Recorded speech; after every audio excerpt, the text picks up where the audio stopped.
gon vidéo qui a fait rumble sur internet là, sont question de celle église. L'histoire de sœur Roselande qui a trompé son fiancé que vous n'avez jamais connu.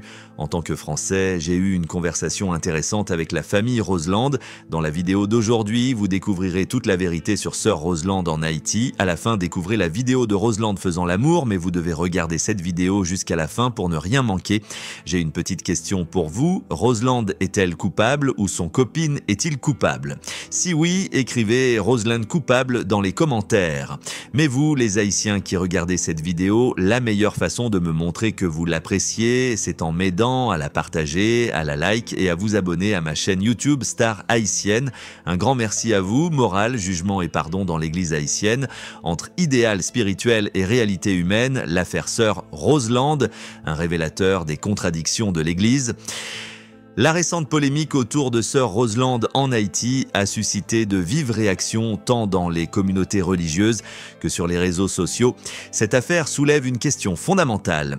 Comment une institution qui prêche la morale et la pureté peut-elle se permettre de juger autrui avec tant de sévérité? L'Église, comme toute communauté humaine, est composée d'individus faillibles. Pourtant, certains de ses membres se présentent comme des modèles incontestables de vertu, oubliant que personne n'échappe à la fragilité humaine, pas même les religieux.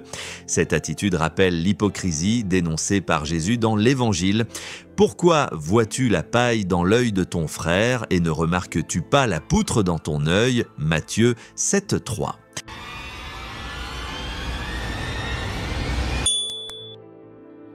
Moi, grand pile moraliste, que moun qui va jamais pécher a, voyez premier coup de roche là. M'a dit nous, chaque arrivé, que puis y a un monde glissé.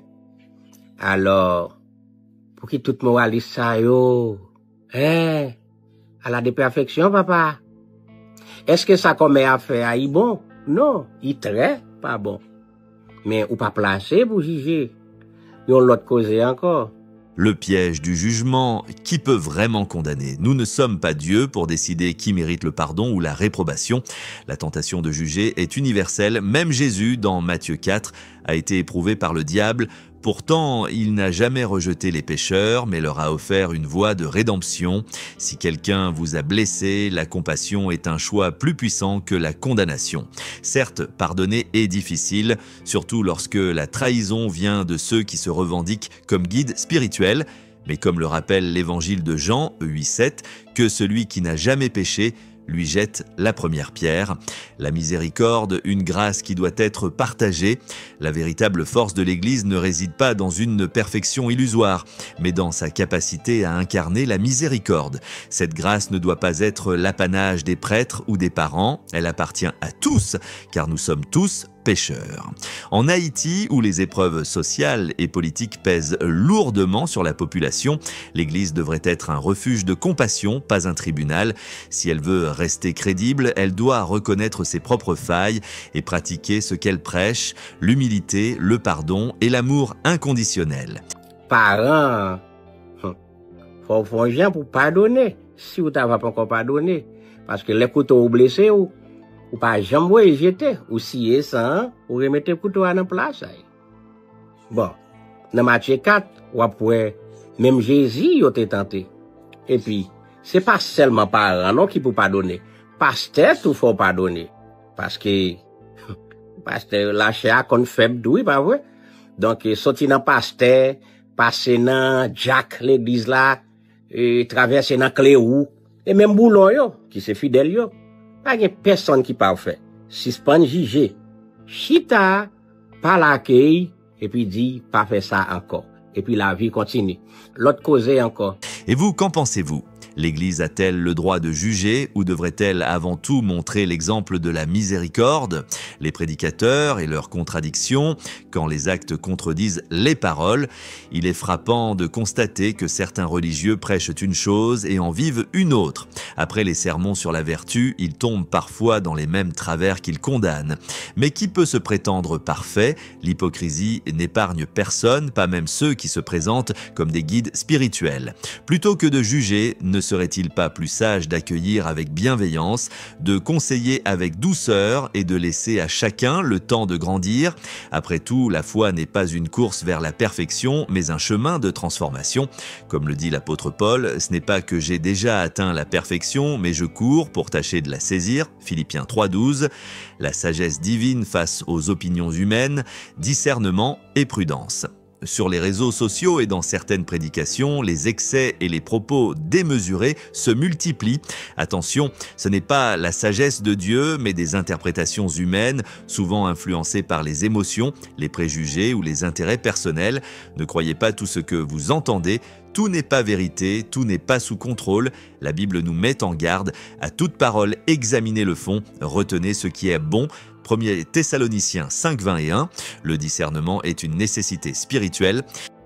Et ti jeune fiancé qui mettait vidéo à dehors, je pense qu'il faut gagner plus maîtrise, faut gagner plus sagesse, pas oublier avant que la sagesse de Dieu, faut gagner la sagesse humaine. Ou pas gagner la sagesse de Dieu, faut pas gagner la sagesse humaine.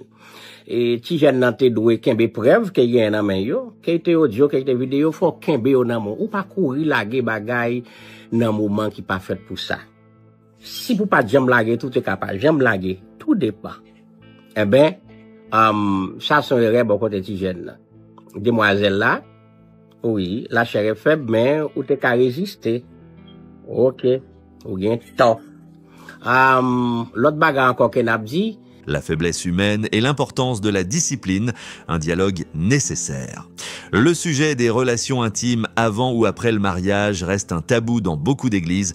Pourtant, beaucoup de croyants luttent en silence, tiraillés entre leurs convictions et leurs désirs. Certains justifient leur choix en disant qu'il faut essayer pour savoir, mais cette logique peut mener à des regrets profonds. La discipline n'est pas une prison, mais une protection. Sans maîtrise de soi, les conséquences émotionnelles, spirituelles, voire physiques, peuvent être lourdes. L'Église devrait aborder ces questions avec franchise, sans jugement mais avec clarté, pour aider les fidèles à grandir dans la sagesse. L'expérience ne justifie pas tout, la vraie sagesse anticipe les pièges. Certains défendent l'idée qu'il faut tout vivre pour tout comprendre, mais attention, certaines expériences laissent des cicatrices durables. La vraie maturité ne consiste pas à tomber dans tous les pièges pour en apprendre la leçon, mais à écouter ceux qui en sont sortis et à éviter les mêmes erreurs. Comme le dit Proverbe 22:3, l'homme prudent voit le mal et se cache, mais les simples avancent et en subissent les conséquences. La sagesse, c'est savoir dire non aujourd'hui pour ne pas regretter demain. Conclusion, entre grâce et vérité, trouver l'équilibre. L'Église est appelée à être un lieu de grâce et de vérité où l'on reconnaît les faiblesses humaines sans pour autant banaliser le péché. Personne n'a le droit de juger avec arrogance, mais personne ne devrait non plus justifier tout au nom de la tolérance. Le juste milieu, une compassion ferme, accueillir avec amour tout en rappelant les chemins de la sagesse, car comme le disait saint Augustin, aime et fais ce que tu veux, à condition que cet amour soit véritablement guidé par Dieu. Et vous, comment trouvez-vous cet équilibre dans votre vie spirituelle? Et la question des sexes avant les mariages ou bien après les mariages, bagage ça mérite un gros débat dans l'église. Parce que combien de temps pour un monde pendant qu'on fiancé à un si mariage là encore fait, bon, pour yon font goûter à l'autre. Pas oublier que temps a évolué. Nous comprenons oui que nous suivons les règles. Yo pas obligé de tant plus, sinon a bien plus de dégâts. OK? Donc c'est dans temps qui cause peut-être demoiselle là qui doit faire expérience ou bien là il tenter à travers yon monde qui gagne plus expérience passée déjà. Pour recevoir chaque semaine du contenu transformateur et enrichissant gratuitement, abonnez-vous à notre chaîne, activez la cloche de notification afin de ne rien manquer et assurez-vous de suivre toutes nos vidéos à venir. Nous nous engageons à partager avec vous des connaissances précieuses et des informations qui peuvent réellement faire une différence dans votre vie. N'oubliez surtout pas de regarder notre prochaine vidéo et de la partager avec vos proches, amis et collègues qui pourraient en bénéficier. Votre soutien est une véritable source de motivation pour nous et c'est grâce à vous que nous pouvons continuer à créer du contenu qui a un véritable impact. Sur votre écran, vous trouverez 4 vidéos spécialement sélectionnées et préparées rien que pour vous. Il vous suffit de cliquer sur l'une d'elles et de découvrir des secrets et des informations qui risquent de vous surprendre.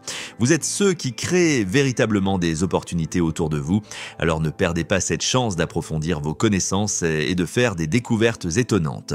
Nous vous remercions infiniment pour votre fidélité et votre soutien constant. Grâce à vous, nous avons la possibilité de continuer à offrir du contenu de qualité. Allez vite regarder maintenant et n'oubliez pas de partager avec ceux qui pourraient en tirer profit.